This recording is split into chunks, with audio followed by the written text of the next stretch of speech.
कि क्या gas cylinder सच में भारत में बहुत ज्यादा शॉर्टेज हो गया? क्या गैस हमारे भारत में सबसे पहली बार कब आया था और कैसे कैसे इसका कितना भी कनेक्शन हमारे भारत देश में है? तो सबसे पहली बात हम करते हैं कि सर्वप्रथम भारत में 1955 में गैस सिलेंडर यानी गैस की कंपनी आई। 1955 से लेकर 2014 तक पूरे भारत में मात्र 14 करोड़ कनेक्शन गैस सिलेंडर की थी। और जब ये 14 करोड़ कनेक्शन थी, तब गैस को लेने के लिए, नॉर्मल डे में लेने के लिए लोगों को दो दिन लाइन में लगने के बावजूद भी गैस के सिलेंडर की आपूर्ति नहीं होती थी, जब सब कुछ पूरे विश्व पटल की स्थितियां सारे नॉर्मल। आज के दिन में टोटल 33 करोड़ का कनेक्शन है, यानी 2014 से लेकर 2026 तक का अगर हम बात करें, यानी 25 तक बात करें, तो 2014 में लगभग 14 करोड़ के आसपास कनेक्शन था। 2025 में 33 करोड़ कनेक्शन है, यानी दुगने से भी ज्यादा कनेक्शन इस 10-11 सालों में गवर्नमेंट ने लाया। तो ये सबसे बड़ी बात है। और यह 10 साल में शायद ही कोई भी ऐसा दिन रहा होगा या महीना रहा होगा जिसमें लोगों को लाइन में लगकर गैस सिलेंडर लेने की जरूरत पड़ी होगी। ध्यान दीजिए कि गैस का कनेक्शन की क्वांटिटी बढ़ा और लाइन में भी नहीं लगे, तो ये जनता का एक बहुत बड़ी समस्या था। गवर्नमेंट ने समाधान किया। इसके लिए अपने जो भी उससे शुक्रगुजार होना चाहिए और हमें उनकी इस मैनेजमेंट को सराहना देने की जरूरत है। अब बात करते हैं कि जो लोग, आज हम सभी जानते हैं कि विश्व में इजराइल, अमेरिका और ईरान में लड़ाई होती है, तो विश्व का जो रूट है, जो सप्लाई रूट है, उस कहीं ना कहीं किसी न किसी प्रभाव से बाधित है। और अगर इसके कारण देश में गैस सिलेंडर की सप्लाई रुकती है, तो इसमें हमारी गवर्नमेंट क्या ही कर सकती, क्योंकि वो विश्व की लड़ाई। लेकिन फिर भी भारत अभी तक सबसे ज्यादा अपना पेट्रोलियम और गैस की चीजों में बहुत अच्छे से संतुलन बनाए। जहां देशों में वहां के प्राइस में, पेट्रोल की प्राइसिंग में वृद्धि हुई है 10 से लेकर 25% तक, वहां अभी तक भारत में पेट्रोल और की प्राइस नहीं बढ़ाई है। तो एक बहुत बड़ी बात कर रहे हैं और ये बहुत खुशहाल और खुशनुमा है।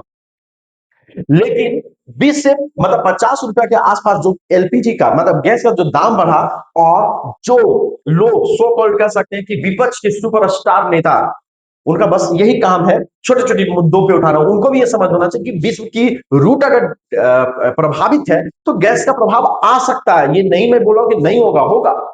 और आप इस टॉपिक पे बात उठा रहे हो, तो आप पहले बताओ कि आप क्या करते हो, कैसे मैनेज करते हैं, आप इसको एक्सप्लेन कीजिए कि अगर मैं होता तो मेरा ये प्लान होता और गैस की शॉर्टेज नहीं होता। आप ये बताइए।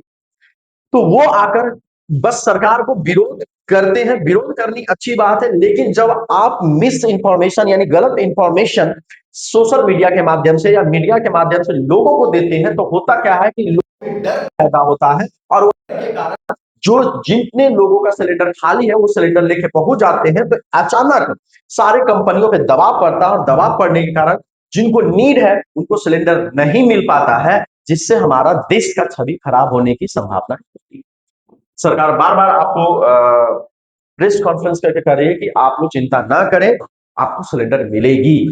मैं ये नहीं बोल रहा हूं कि बहुत सारे लोगों को परेशानी इस मिसकम्युनिकेशन के कारण नहीं झेलना पड़ा हो। 100% आप जो परेशानी, जनता अगर परेशानी झेली है तो बस मिस इन्फॉर्मेशन के कारण और गलत इन्फॉर्मेशन के कारण झेली।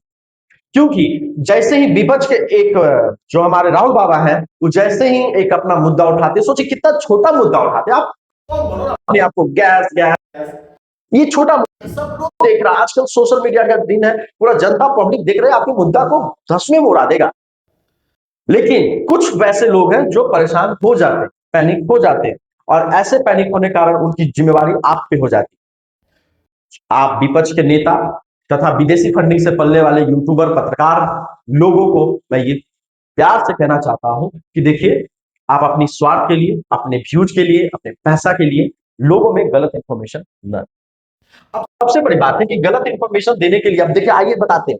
यूएई में 12 भारतीयों की गिरफ्तारी के आदेश जारी। क्यों दिया गया? कभी आप सोचे, सिर्फ भारत में आप मिस इंफॉर्मेशन फैला दो, पब्लिक पैनिक हो जाएगी, पब्लिक को नुकसान हो जाएगी, सरकार का गवर्नमेंट की प्रॉपर्टी का नुकसान हो जाएगी और सरकार आपको कुछ नहीं करेगी। ये भारत में ही कर सकती। लेकिन आप एक देखिए कि यूएई में भ्रामक वीडियो क्लिप पोस्ट करने के मामले में 12 भारतीयों समेत 35 विदेशी नागरिकों की गिरफ्तारी का आदेश।